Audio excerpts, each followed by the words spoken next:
მოგესალმებით, როგორც უკვე ვატყობ, ჩვენ უკვე ლაივზე ვართ, თუმცა ტრადიციულად, რა თქმა უნდა, რამოდენიმე წუთი დაველოდოთ, რათა შეტყობინება მივიდეთ ჩვენს ერთგულ მსმენელებსა და მაყურებლებს.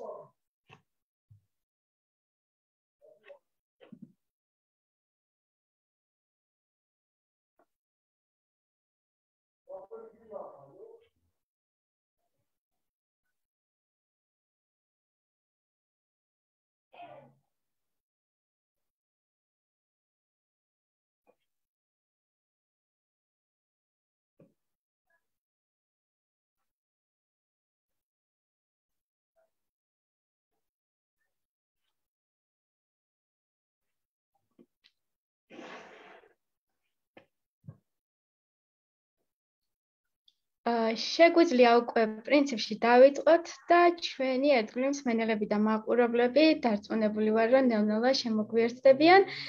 ჩვენ ვიწყებთ Facebook Live-ს, რომელსაც ეწოდება გაიცანი და რომელსაც, რა თქმა უნდა, წარმოგიდგენთ მშობლისკივრი და მაგ ჯორჯია. ამ გადაცემის ამ Facebook Live-ს თავარ მიზანს წარმოადგენს თითოეულ გადაცემაში გაგაცნოთ ახალი სახეები, მოგიყვეთ მათი ისტორიის შესახებ, რათა საზოგადოებაში არსებული სტერეოტიპები და სტიგმები დავამსხვრიოთ, მათი საინტერესო ცხოვრების თქვენამდე მოტანით. დღეს ჩვენი სტუმარი არის ბაჩო გზელიძე, საინტერესო საყვარელი ბაჩო, რომელიც მოგვიყვება თავის თავზე. მანამდე კი შეგახსენებთ, რომ ტრადიციულად ჩვენი Facebook Live-ი ითარგმნება სურდო თარჯიმით, რომელსაც ლეკუნა ჯაფოშვილი თარგმნის და ამისათვის ძალიან დიდი მადლობა მას.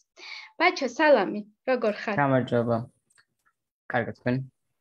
მეც კარგად. პირველ რიგში ბაჩო, ძალიან დიდი მადლობა იმისათვის, რომ დღეს ჩვენთან ერთად ხარ, რომ დაგვთანხმდი და მზად ხარ მოგვიყვე შენი ცხოვრების შესახებ.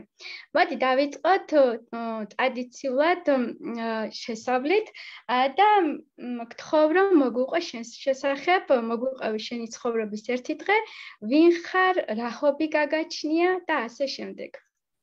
გამარჯობა. პირველ რიგში ძალიან დიდი მადლობა, რომ გადაგიხადოთ მოწვევისთვის. მე ვარ ბაჩო გზელიძე, 15 წლის ვარ, ამ წელს გადავედი მე-9 კლასში. ყველაზე მეტად მიყვარს ფიზიკა და თავისუფალი დროს თითქმის თავისუფალ დროს ვთხოვ იმას, რომ ამ სფეროში სოდნა გავიღმაო. ამის გარდა ხშირად ვკითხულობ, ვუყურებ ფილმებს, მიყვარს ძალიან ვიდეო თამაშები და ასევე ჭადრაკი. ასევე ვარ ჩართული სხვადასხვა პროექტებში. მადლობა ბაჩო. ბაჩო, როგორც ჩემთვის არის ცნობილი, შენ ძალიან პოპულარული ხარ, სხვადასხვა სიუჟეტები არის. შენ იყავი მაგ ჯორჯიასთან არსებული კომიტეტის წევრი. შეგიძლია რომ ამ კომიტეტის შესახებ მოგვიყვე? გაგვაცნო უფრო ახლოს რას წარმოადგენს ეს კომიტეტი, რა საქმიანობს და ასე შემდეგ. დიახ, ეს პროექტი იყო მაგ ჯორჯიისა და UNICEF-ის პროექტი. ჩვენ განვიხილავდით ბიოფსიქოსოციალურ მოდელს, სადაც მე ვიყავი კომიტეტის წევრი და ძალიან მისიამოვნე ამ პროექტით, რადგან ძალიან ბევრი რამ შევიტყვე შეშმო პირებზე და ძალიან დიდი გამოცდილება დავაგროვე. კი ბატონო, და შენ ამ კომიტეტში, ასე ვთქვათ, შენი სიტყვა გეთქმოდა, ხო? დიახ. შენსაც აფიქსირებდი. ბაჩო, შენ ახსენე ბიოფსიქოსოციალური მოდელი. შეგიძლია შენი სიტყვებით გითხრა, რა არის ეს? რომ ჩვენს მსმენელამდეც, ასე ვთქვათ, მივიტანოთ ამ მოდელის მთავარი აზრი. ბიოფსიქოსოციალური მოდელი ადვილად რომ ავხსნათ, მე ვხედავ ისევ, რომ შევხედოთ შეშმო პირებს სხვა თვალით და არა მხოლოდ ფიზიკურად, რადგან ბიოფსიქოსოციალური მოდელი ხედავს ადამიანში მის ფსიქოლოგიურ დონეს, ფსიქიკურ დონეს და ასე შემდეგ. და არა მხოლოდ მის ფსიქოლოგიურ და ფიზიკურ არაშესაძლებლობას. კი ბატონო, მადლობა ძალიან დიდი. ბაჩო, მქონდა ასე ვთქვათ, პატივი რომ შენ ლაივში გაგცნობოდი და ჩვენ დაახლოებით 1-3 საათი გავატარეთ ერთად და ამ 3 საათის განმავლობაში მე მივხვდი, რომ შენ ხარ ძალიან დამოუკიდებელი პიროვნება, რა თქმა უნდა ხარ განათლებული, ნიჭიერი და ასე შემდეგ. იცი რა მაინტერესებს? აი ამ დამოუკიდებლობაში როგორია მშობლის როლი? რას ურჩევდი? აი რას უნდა გაითვალისწინო მშობლებმა? ჩემი აზრით, მშობელი უდიდეს ადგილს იკავებს ბავშვის ცხოვრებაში. და სწორედ მასია დამოკიდებული ბავშვის ფსიქოლოგიური მდგომარეობა და განვითარებას. კი ბატონო, მაგრამ აი ამ დამოუკიდებლობამდე, სანამ ამ დამოუკიდებლობას მოიპოვებდი შენ, რა თავგადასავალი გამოიარე, სანამ მშობლებისაგან აი ამ პიროვნულ თავისუფლებას, დამოუკიდებლობას მოიპოვებდი. იყო თუ არა რაიმე წინააღმდეგობა და ასე შემდეგ.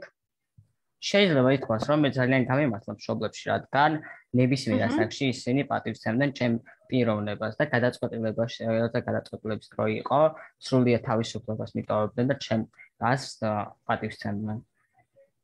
და ხარ დამოუკიდებელი გადაწყვეტილების მიღების პროცესში, ხო? დიახ, მაგრამ ყოველთვის ვეკითხები ჩემ მშობლებს თავიანთ ასს. კი, ბატონო. ბაჭო, შეხარ ეთნიკმოსარგებლე და იცი რა მაინტერესებს, აი საზოგადოებას რო უთხრა, რა ბარიერებს აწყდები გარშემო, როდესაც გარეთ გადიხარ? ბარიერი ის, რომ ქალაქში და ზოგადად ქვეყანაში არ არის ინფრასტრუქტურა შრომის პირებისთვის, ამიტომაც ხშირად გადაადგილების პრობლემა მიჩნდება.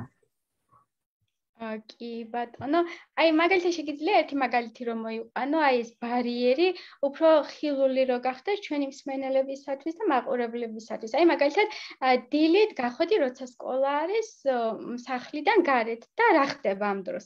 ერთადერთი პრობლემა შეიძლება იყოს არასაკმარისი პანდუსები. კი ბატონო. და შენ როგორ ფიქრობ, რა უნდა გაკეთდეს იმისათვის, რომ ეს ბარიერები რო აღმოიფხვრას და რო არ იყოს ეს ბარიერები? უნდა არსებობდეს ნება, რათა სათანადოს მოეწყოს პანდუსები და შესაძლებლობა გქონდეს თავისუფლად რომ მივუძრავოთ ყველა შრომის პირს. კი ბატონო. იცი კიდე რა მაინტერესებს, როგორც უკვე ვახსენეთ, შენ ხარ ეთნიკმოსარგებლე და შენ გყავს, რა თქმა უნდა, მეგობრები, რომლებიც არ არიან, ასე ვთქვათ, ეთნიკმოსარგებლეები, არ არიან შეზღუდული შესაბამის მქონე პირები და არიან, ასე ვთქვათ, ტიპიური განვითარების მქონე ბავშვები.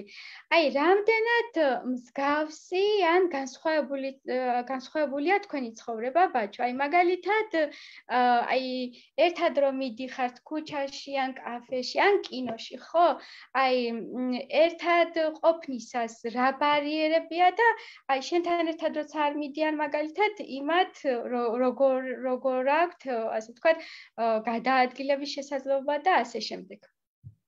პირველ რიგში ვიტყვი, რომ ჩემი ცხოვრება არაფრით არ განსხვავდება ჩემი თანატოლებისგან, როგორც ისინი სწავლობენ და არიან ჩართული სხვადასხვა აქტივობებში, ისევე ვარ მე ჩართული, როგორც ახლა ვახსენე, ვარ სხვადასხვა პროექტებში.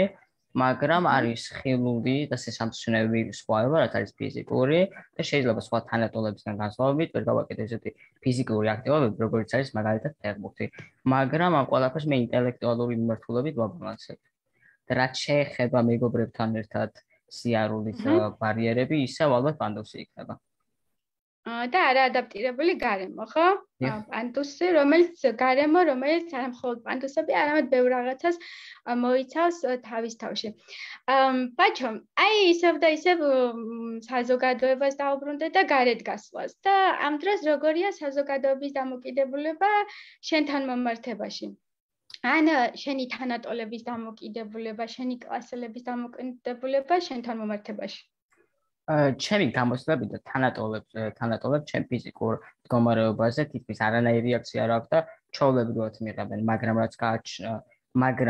საზოგადოებას ხშირად უჩნდებათ კითხვა, რომ რატომ არ ესე რა მჭირს, რაც ჩემი აზრით იმის ბალია, რომ საქართველოში და თითქოს საზოგადოებაში არ არის საკმარისი ინფორმაცია შრომის პირებზე. და რა უნდა გაკეთდეს? აი, შენი რეკომენდაცია რომ მოგვაწოდო, აი რო ამბობ, როცა მეკითხებიან რაღაცა მსგავს კითხვებს რომ მისვამენ, აი ამისი გამოსავალი რა არის? რა უნდა გააკეთოს საზოგადოების დანარჩენმა წევრებმა? ჩემი აზრით უბრალოდ უნდა გაიცნონ შრომის პირები და უნდა ჩაიძიონ, რათა ქონდეთ ცოტა ცოდნა ამ შრომის პირებზე და მიხვდნენ, რომ საერთოდ არ არის განსხვავება გარდა ფიზიკურისა ჩვენ შორის. კი ბატონო, და ეს ფიზიკური განსხვავებაც აღვიქვა როგორც მრავალფეროვნების შემადგენელი ნაწილი, ხო? მეთანხმები ალბათ, არა? კი ბატონო, ბაჭო, აი შენ წარმოდგენაში როგორია გარემო, რომელშიც შენ იცხოვრებდი? აი როგორ წარმოგიდგენია? მე ვიცხოვრობდი ჯანსაღ გარემოში, სადაც ადამიანები გულისხმობ? სადაც ადამიანები ტოლერანტულები იქნებიან. კი ბატონო და იქნება უფრო რომ ფართოდ გითხრა ამ ტოლერანტულ საზოგადოებაში შენიენი დრას გულისხმობ. იმას გულისხმობ, რომ ყველა ადამიანი მიიღონ ისეთი როგორც არიან. მოკლედ ახს მომახსნა. კი ბატონო და არ ეძებო რაიმე განსხვავება, ხო? დიახ, რა თქმა უნდა. რა თქმა უნდა, ბაჭო, შენი მომავალი როგორ წარმოგიდგენია, რა გეგმები გაქვს? აი, მომავალში ბაჭო როგორი იქნება? მომავალში იმედი მაქვს, რომ ჩემ მიზანს მივახცე, რაც არის, რომ გავხდე ფიზიკოსი. ყავს თუ არა მისაბაძი, ასე ვთქვათ, ამ სფეროში პიროვნება? დიახ, მრავალი მეცნიერი, მაგრამ ყველაზე მეტად ალბათ სტივენ ჰოკინგი იქნება, რადგან ძალიან მოიგივებს მას ჩემ თავთან. კი ბატონო, მეც პირველ რიგში ეს პიროვნება გამახსენდა. და შენი მომავალი სად წარმოგიდგენია? საქართველოში თუ საზღვარგარეთ? იმედი მაქვს საზღვარგარეთ, რადგან უნივერსიტეტი, რომელშიც მე სწავლობ, არის კალიფორნიაში. კი ბატონო, დარწმუნებული ვარ, რომ მოხვდები მან და ძალიან დიდ წარმატებას მიაღწევ და მე როცა წარმატებული ადამიანი იქნები და მოვალ ავტოგრაფზე, უარი არ მითხრა, გავიხსენოთ დღევანდელი დღე. კარგი? და ბაჭო, აი შენი სიტყვებით, აი რას ეტყოდი პირველ რიგში შენს თანატოლებს და შემდეგ უკვე დიდებს? ჩემ თანატოლებს ვეტყოდი, რომ აუცილებლად დაისახონ მიზნები და ყველაფერი გააკეთონ ამ მიზნის მისაღწევად და მათ მშობლებს უწევდი და უფროსებს ურჩევდი, რომ ყველანაირად ხელი შეუწყოთ ახალ თაობას, რომ ეს მიზნები მიაღწიონ. კი ბატონო, და დიდებს აი რჩევის სახით კიდევ რას ეტყოდი? ვთქვათ, აი შენ ახსენე და მეც დაგიდასტურებ, ახლა მეც ეტლით მოსარგებლე ვარ და აი როდესაც გავდივარ ქუჩაში, ჯერ კიდევ სამწუხაროდ აი როგორც შენ ახსენე, რაღაცა კითხვას მისვამენ, რაღაცა უხერხული მზერა არის და აი ამ კუთხით რა რჩევას მისცემდი? ახლა დიდები გვისმენენ, დარწმუნებული ვარ და რომ გაითვალისწინონ შემდეგ უკვე შეისთანა ნიჭიერი ბიჭის რჩევები.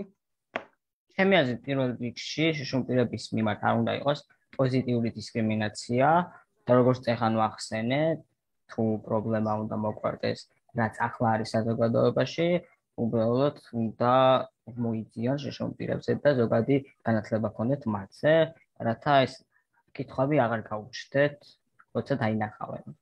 მაინც შშუმპირს მაგალითად.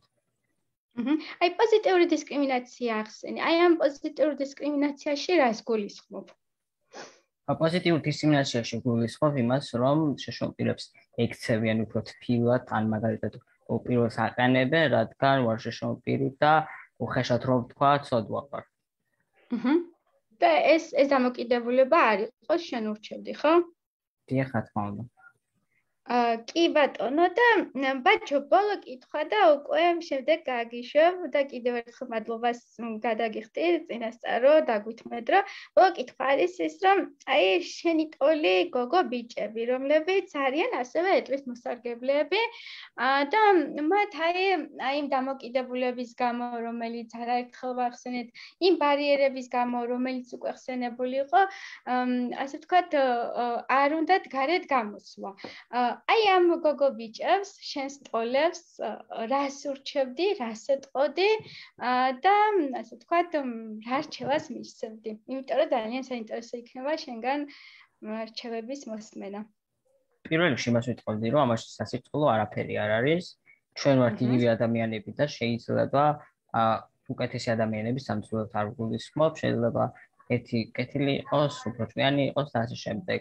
არანაირი განსხვავება არ არის ჩვენ შორის, მხოლოდ ის არის ფიზიკური და ეს ფიზიკური განსხვავება შეიძლება იყოს შესამჩნევი, მაგრამ საზოგადოება არ უნდა შეამჩნევს და არ უნდა აგრძნობიოს ამ ბავშვებს, რომ ისინი არიან განსხვავებულები, რადგან შეიძლება მათში სტრესი გამოიწვიოს, რაც არ არის რეკომენდებული.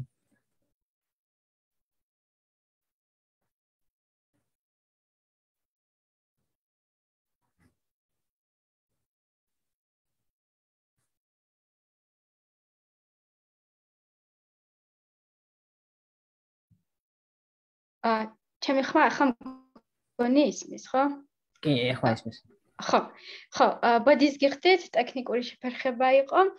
ბაჩო, უღრმესი მადლობა, რომ დღეს ჩვენი სტუმარი იყავი. მადლობა ამ საინტერესო წუთებისათვის. რა თქმა უნდა, მთელი გულით გისურვებ წარმატებებს და რა თქმა უნდა, მჯერა რომ შენს დასახულ მიზნებს აუცილებლად მიაღწევ. ჩვენს მსმენელებს კი კიდევ ერთხელ შევახსენებ, რომ ჩვენი სტუმარი იყო ბაჩო გრძელიძე და ამ სეზონზე გემშვიდობებით მომავალ შეხვედრამდე. მადლობა, რომ მთელი სეზონის განმავლობაში ჩვენი ერთგული მსმენელები და მაყურებლები იყავით. ნახვამდის. პირიქით მადლობა ყველაფრისთვის.